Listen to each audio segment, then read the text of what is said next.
we hung out with ourselves, and we had one little place that we was to go dancing. That was really integrated. It was black and white folks, So, but that was the younger generation, and also we had, a skating ring where the black people could only go skating on Tuesdays and Thursdays. So you had that, but we tried to overcome that. And how do we overcome that?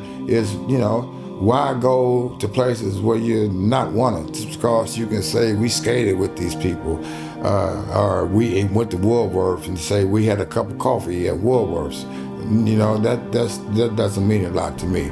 What means more to me in my community was that we got our own place. We don't have to go to Woolworths and get beat up to sit down next to a white person and to have a cup of coffee. We know it's all right, but is it worth getting beat up over? Okay, so just have our own, which we did. Clubs. And so when I came here, I brought that attitude and that way of thinking here.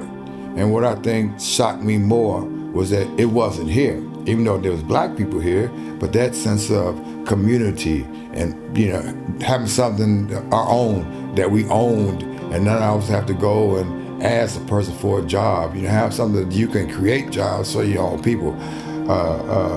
So that was, my whole attitude. And when I was at Miami, I was part of the Kuumba Players, which is one of the first black theaters at that time, in America.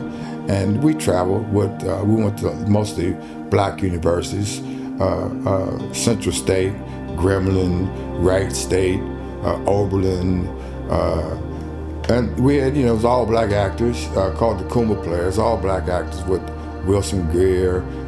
He and I were the co-founders.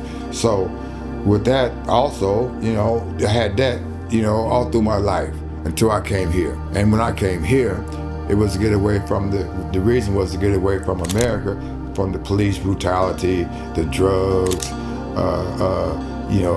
the constant anxiety of living in America as a young black man.